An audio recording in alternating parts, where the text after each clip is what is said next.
पर्यंताणम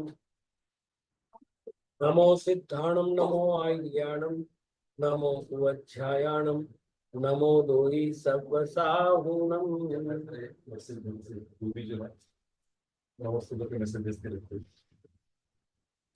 नकारांत नपुंसक लिंग शब्द अहन, जब हमने संधि का प्रकरण देखा था तो अन्नो रेफे सूत्र हमें काम आया था कि अहन शब्द का जब भी प्रयोग होता है तो न के स्थान पर र और र के स्थान पर विसर्ग होता है। तो यहाँ पर इतना ध्यान रखना है कि न के स्थान पर र और र के स्थान पर विसर्ग होकर के व्यंजनांत विभक्तियां जितनी हैं उसमें अह शब्द का प्रयोग होगा और स्वरांत शब्दों में ये व्यवस्था नहीं बनती। तो आप देख लो, अह, अन्नी, अन्नी, अहानि प्रथमा, अह, अन्नी, अन्नी, अहानि द्वितीया, अन्ना। अब अह अर्थात विसर्ग भी है और भ्याम लगा तो विसर्ग का उ हो गया। अहुभ्याम अहोभि तृतीया, अन्ने अहुभ्याम अहोभ्य चतुर्थी, अन्न पंचमी, अन्न अन्नो अन्नाम षष्ठी, अहनि अन्ने अन्नो अहस्सु अहासु सप्तमी। हे अह, हे अन्नी, हे अन्नी, हे अहानि संबोधन। ऐसे ही वार शब्द है तो वार शब्द का जो रकार है उसका विसर्ग हो जाएगा जब भी व्यंजनांत शब्द रहेगा। तो वाह वारी, वारी प्रथमा, वाह वारी, वारी द्वितीया, वारा वारभ्याम वारभी तृतीया, वारे वारभ्याम वारभ्य चतुर्थी, वारः वारभ्याम वारभ्य पंचमी, वारः वारोः वाराम षष्ठी, वारी वारोः वार्षु सप्तमी। हे वाह, हे वारी, हे वारी संबोधन। कल जो अपना नियम चल रहा था सप्तमी के प्रकरण में वो था प्रेम, आसक्ति, आदर, इनका वर्णन करने वाला या धातु हो तो भी अथवा शब्द हो तो भी नियम से सप्तमी का प्रयोग होता है।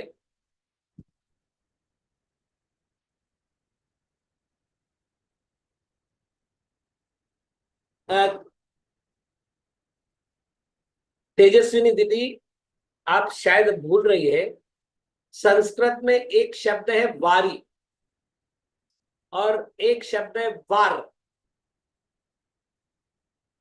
वारी शब्द भी नपुंसक लिंग है, वारी वारिणी वारिणी प्रथमा, और ये वार शब्द है तो वार का तो रकार का विसर्ग हो जाएगा, रकार का ई क्यों होगा, इसलिए वारी शब्द अलग है और वार शब्द अलग है। और धनंजय नाममाला में दोनों स्वतंत्र शब्द दिए गए हैं। चलिए, तो कल हमने देखा था यदि प्रेम की बात कर रहे हैं तो प्रेम शब्द के लिए स्नेह शब्द है, अभिलष शब्द है। अभिलष शब्द आसक्ति के लिए भी है, आदर शब्द के लिए आद्रु शब्द है, रम शब्द है, अनुरंज शब्द है। अब इस शब्द से जब धातु प्रयोग होता है तो स्नीयति, अभिलषति, आद्रियति, रमति, अनुरंजति शब्द बनता है। और यदि इनके द्वारा शब्दों का प्रयोग करते हैं तो प्रेमन, स्नेह, रति, आसक्ति, आसक्त, अनुरक्त शब्द बनता है। तो गुरु शिष्यों से सदैव स्नेह करते हैं। इस वाक्य में हमने जब स्नेह शब्द का धातु प्रयोग किया तो स्नेहति शब्द बना, और शब्द जब प्रयोग किया तो स्नेहम कुर्वन्ति बना। चूंकि स्नेह कर्म है इसलिए इसलिए द्वितीया का प्रयोग हुआ। ऐसे ही अन्य उदाहरण देखते हैं। सम्यक दृष्टि जीव,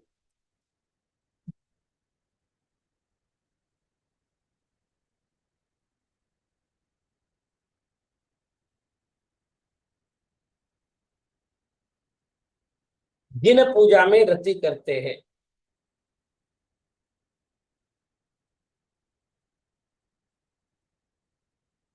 क्योंकि रति भी शब्द जो है वो राग, प्रेम, आसक्ति इन्हीं का पर्यायवाची है।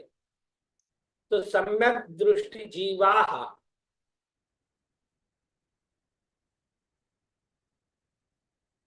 अपन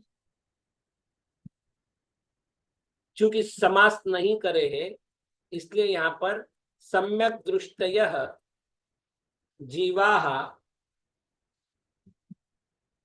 जिन पूजायाम रतिम कुर्वन्ति। अब यहाँ रति को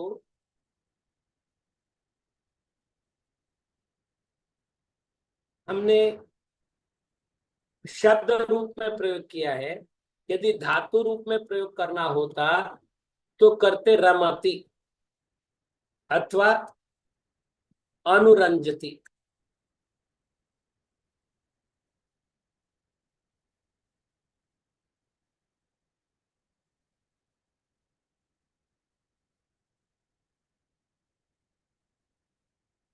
अनुरंजनती, रमनती, रमनते चाहिए, रमनते।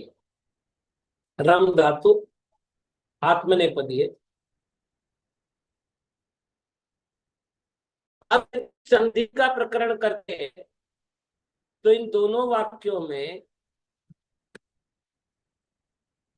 अ के बाद विसर्ग और विसर्ग के बाद घोष वर्ण है, इसलिए सम्यक दृष्टयो होगा। आ के बाद विसर्ग है इसलिए विसर्ग का लोप होगा। जिन पूजायाम रमनते होगा तो म का अनुस्वार हो जाएगा।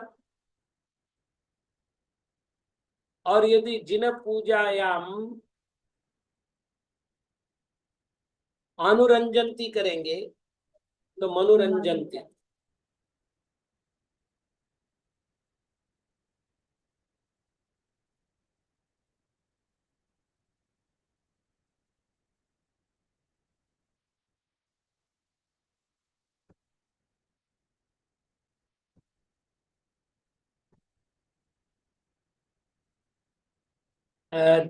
रूबी दीदी, जहां तक मेरा ध्यान है, अनु उपसर्ग लगने के बाद रंज धातु परस्मय पदी हो जाता है।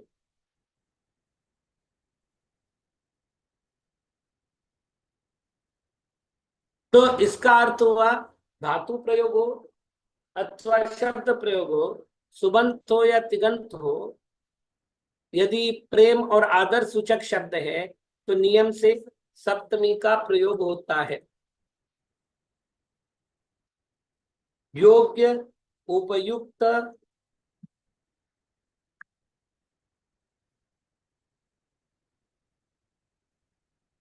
आदि शब्दों के साथ, आदि शब्दों में व्यक्ति के साथ सप्तमी।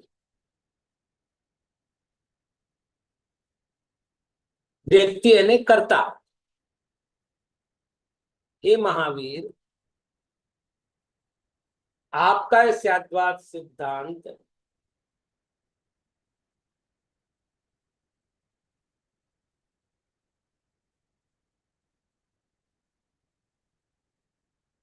गलत हो जाएगा, वाक्य गलत हो जाएगा। इस नियम का वाक्य मैं देख लेता हूं फिर बताता हूं आपको। क्षिप, मुंच,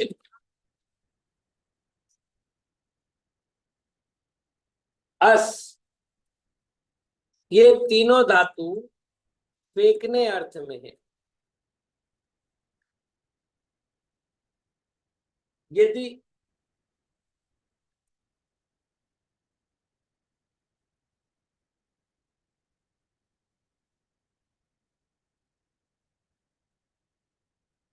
इस प्रकार की धातु आती है तो उसमें सप्तमी का प्रयोग किया जाता है। जैसे युद्ध भूमि में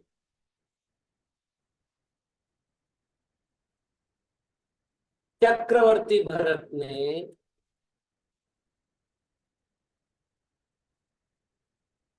बाहुबली पर चक्र छोड़ा।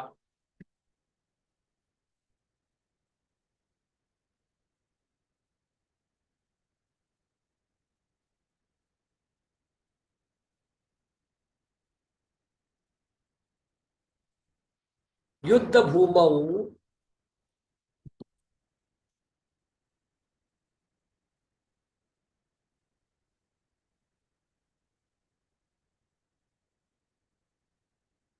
चक्रवर्ती भरत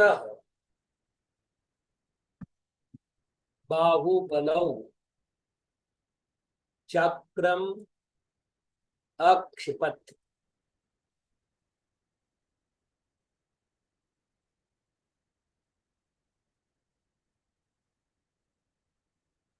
ये विसर्ग का लोप हो जाएगा।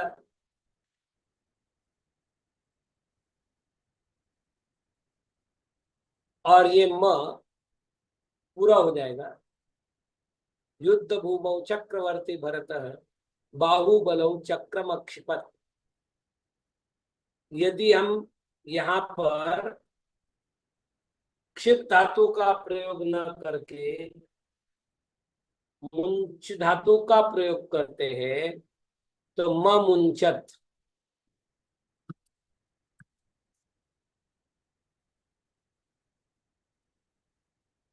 और यदि मुंच धातु का प्रयोग न करते हैं तो तीसरा वाक्य बनेगा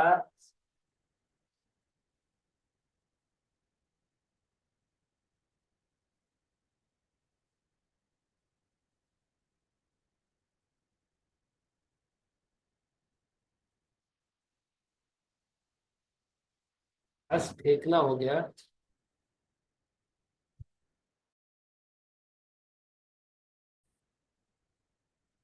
इस रूप को थोड़ा सा मैं देखता हूं, मैं कंफ्यूज हूं इस रूप में। अस धातु का प्रयोग होगा, मतलब तीनों ही स्थान पर। बाकी वाक्य ठीक है। फेंकने अर्थ वाले धातु से जिसका संबंध है, अर्थात जिस पर फेंका जा रहा है उसके साथ सप्तमी का प्रयोग होगा। विश्वास,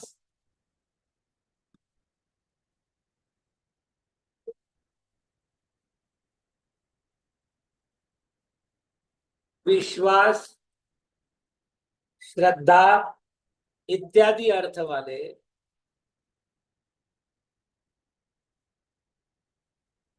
धातु अथवा शब्दों के साथ सप्तमी।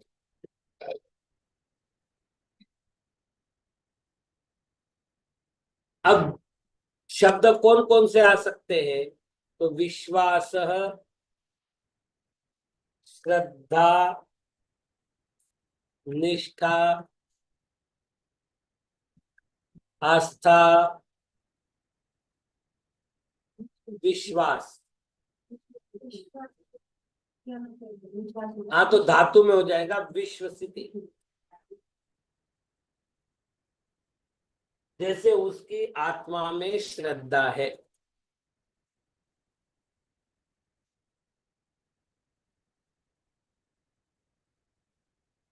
तस्य आत्मनि श्रद्धा अस्ति।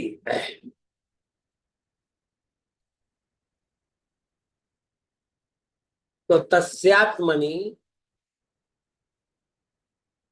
श्रद्धा अस्ति, दोनों ही स्थान पर दीर्घ संधि होकर के आ बना है।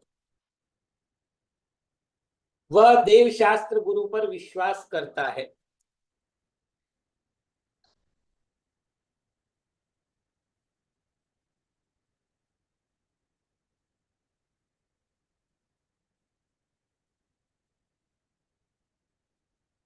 सह देवे शास्त्रे गुरौ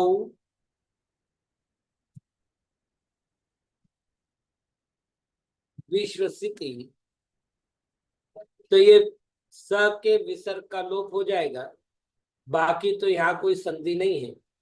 और यहाँ एक और कर सकते हैं अपन, विश्वासम करोति।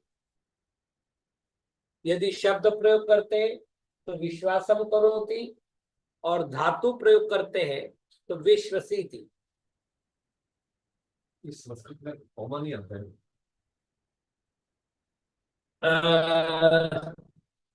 नहीं आता, ऐसा एकांत तो नहीं है वर्तमान के। देखिए वापिस एक बार कह रहा हूं कि वर्तमान में जब हम लेखन के नियम बना चुके हैं, उसमें कॉमा आदि का प्रयोग किया है, तो ज्यादा ज्यादा अपन ये कर सकते हैं, यहाँ पर चकार का प्रयोग करके कॉमा की आवश्यकता को समाप्त करते हुए।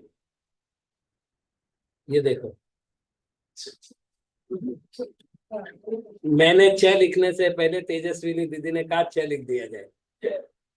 तो सदेवे शास्त्रे गुरौ च विश्वसिति, क्योंकि और शब्द का प्रयोग हो जाना चाहिए। और नहीं भी करते हैं तो कॉमा दे करके हम काम, मतलब स्वल्प विराम दे करके हम काम चला सकते हैं। स्वल्प विराम देने में कोई बाधा नहीं है। समास करेंगे देव शास्त्र गुरु। हाँ, अब यदि हम समास करते हैं तो फिर देव शास्त्र गुरु हो जाएगा। यदि समास करते हैं तो चूंकि देव शास्त्र और गुरु तीन हो गए, हमने एक एक किया है। यदि तीनों मिला देते तो देव शास्त्र गुरुषु।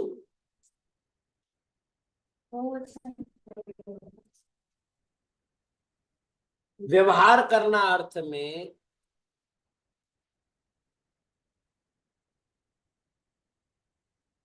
वृत्त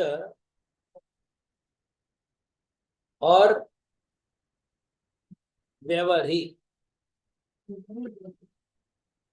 इन धातुओं का प्रयोग होता है। इनके योग में सप्तमी।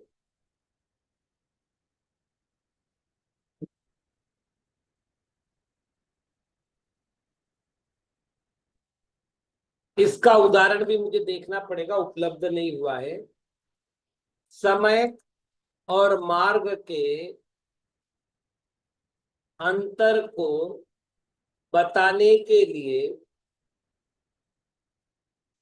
सप्तमी का प्रयोग। आज भोजन करके वह 2 दिन बाद,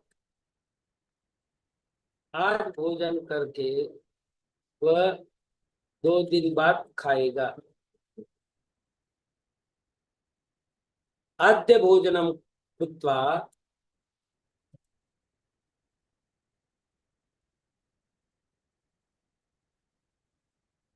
सः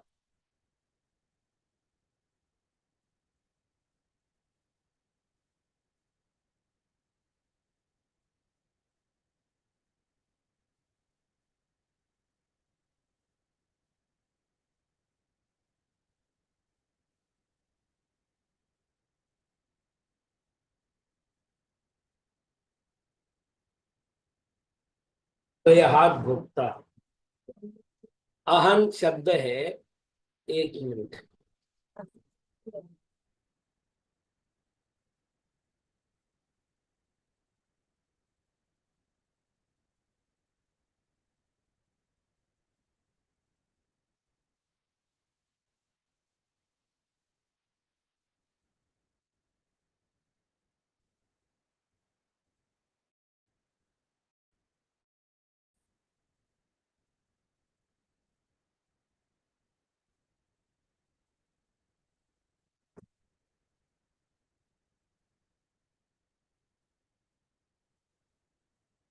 भी अन्नऊ भोक्ता, 2 दिन बाद खाए।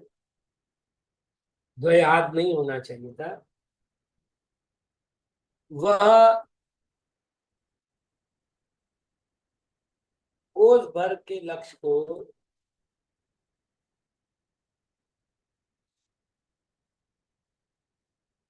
बिंद देगा। पार करना, लक्ष्य भेदना, लक्ष्य भेद भेद देगा ऐसे। नहीं ठीक है। स क्रोशे लक्ष्यम विंदे।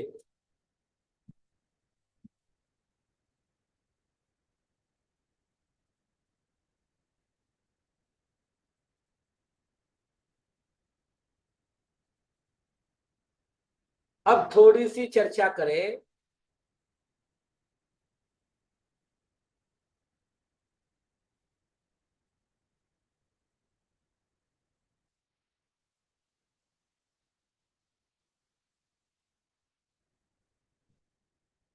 ऐसा कर लो नियम को तो थोड़ा और विशेष हो जाएगा।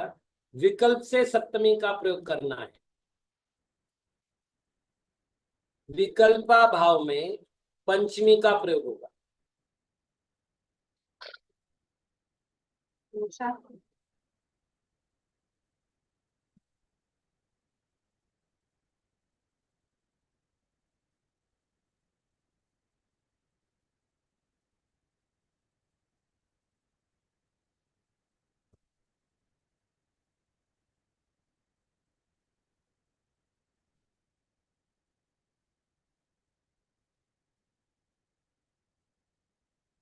ये बताने की आवश्यकता नहीं कि यहाँ स का लोप हो जाएगा और ल, त और ल मिलकर के डबल ल हो जाएगा।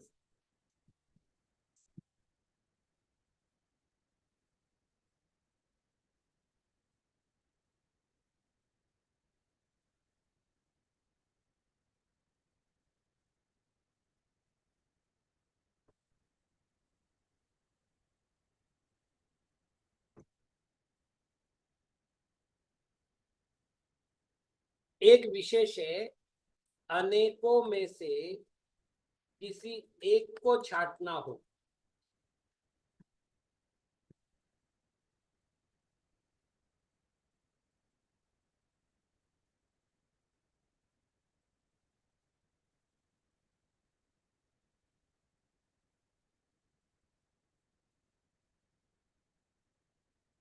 अनेकों में से किसी एक को छांटना हो, जैसे अपन कहते हैं सभी धर्मों में जैन धर्म प्रधान है। सभी धर्मों में जैन धर्म प्रधान है। पहले अपन षष्ठी का प्रयोग कर लेते हैं। सर्वेषां धर्माणाम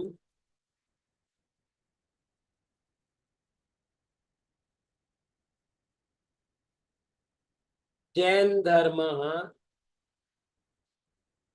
प्रधानोस्ति।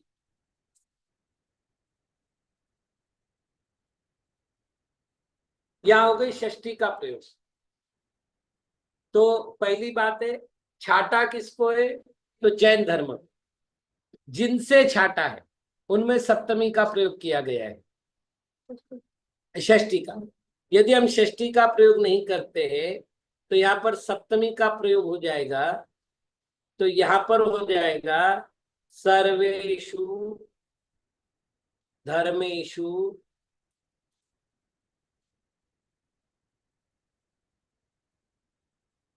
जैन धर्म प्रधानोस्ति। ये जो अपन श्लोक बोलते हैं ना, प्रधानम सर्वधर्माणाम जैनम जयतु शासनम, ये षष्ठी का प्रयोग करके उन्होंने अर्थ किया है।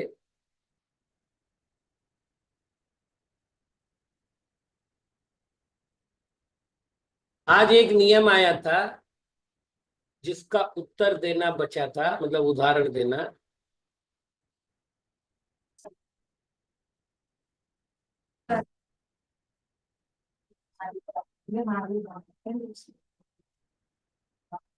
ये था युक्त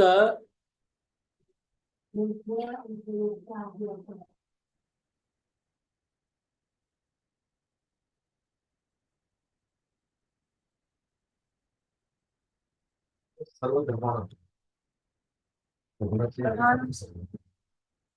तो षष्ठी भी हो सकती, सप्तमी भी हो सकती है।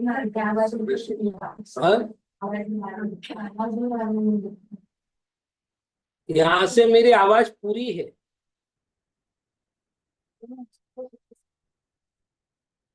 आप कुछ पूछ रहे थे?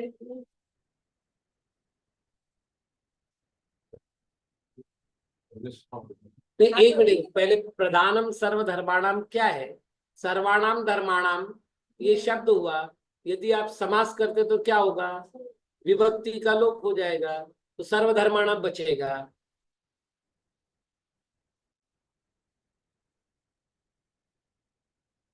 चलिए, जैसे ये शब्द चला था, इसके साथ अपन कुछ और नियम जोड़ लेते। व्यापृत, आयुक्त, लग्न, व्यग्र, तत्पर,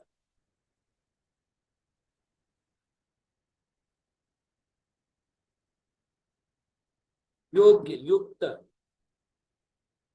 आदि शब्दों के साथ सप्तमी का प्रयोग होता है।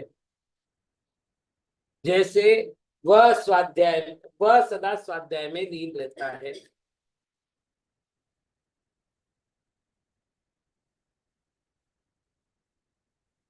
सह सदा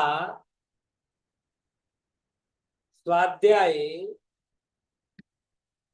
लग्नोस्ति।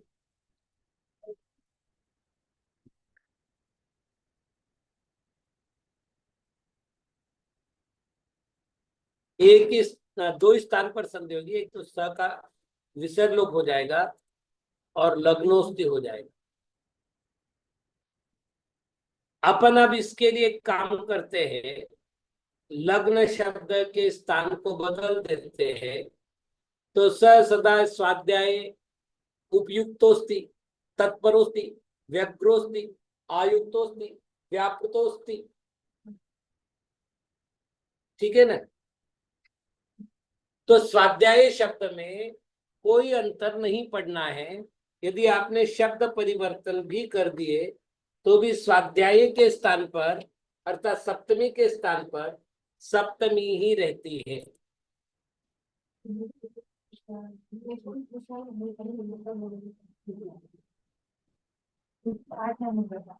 जी, निपुण, कुशल, पटु, प्रवीण, दक्ष, पटु, प्रवीण, दक्ष, साधु, इन सब का अर्थ है चतुर। इनके साथ, इनके योग में सप्तमी। जैसे आचार्य श्री कुंद कुंद जी महाराज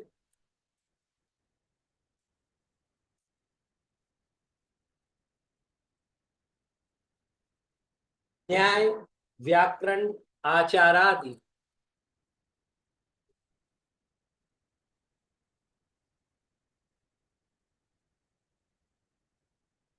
संपूर्ण शास्त्रों में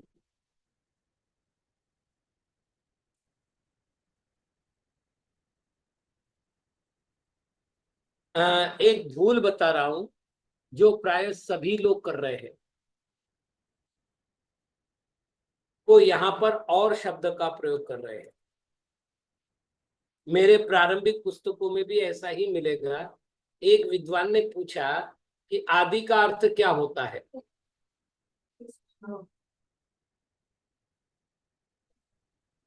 तो मैंने कहा आदि का अर्थ होता है अतिरिक्त और भी है।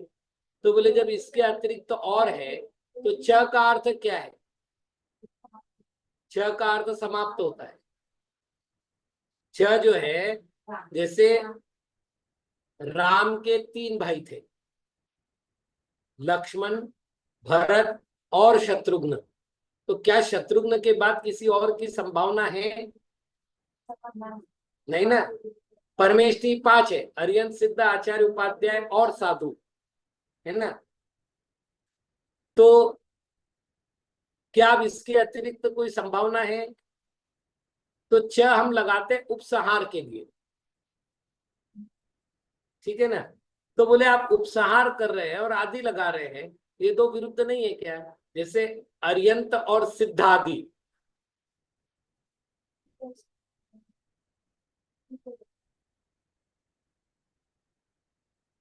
तो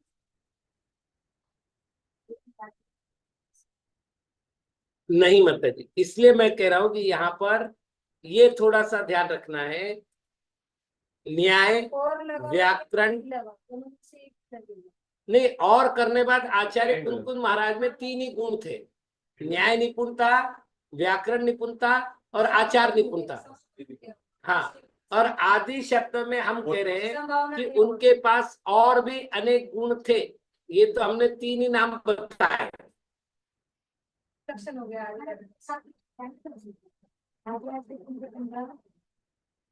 नहीं, मुझे कुछ बताना है।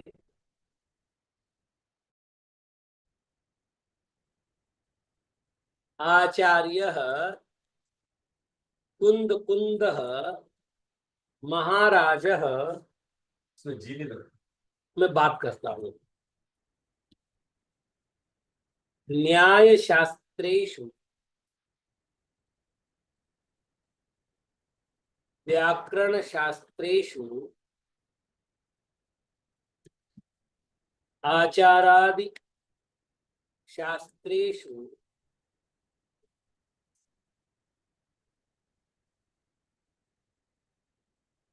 निपुणः आसीत्।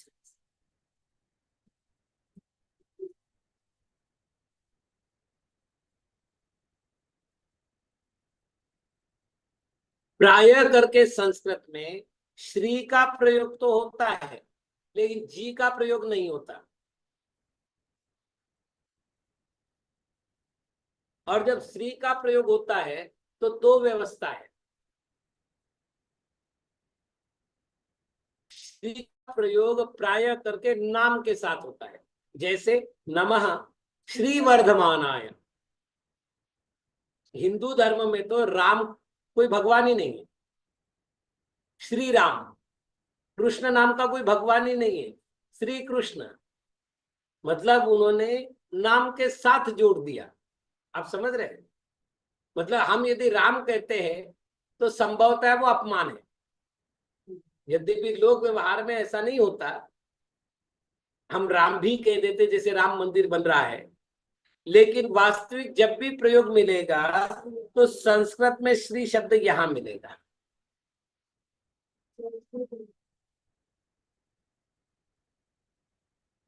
ठीक है। तो हम हिंदी में इधर भी बोल रहे हैं। इसमें लास्ट में विभक्तियां होती है जो। बाकी आप देख लो। आचार्य श्री कुंद कुंदो महाराज महाराजो न्याय शास्त्रेषु व्याकरण शास्त्रेष्वाचार शास्त्रेषु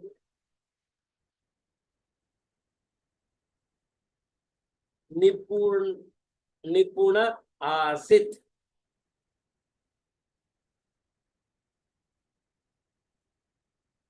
तो कुल मिलाकर के कल अपन ये चाह रहे हैं कि संबोधन पर्यंत पूरा कर लेते हैं। मतलब कल कारक प्रकरण को, विभक्ति के नियमों को अपन पूरा करने का प्रयत्न करेंगे। आज इतना ही। ओम नमः।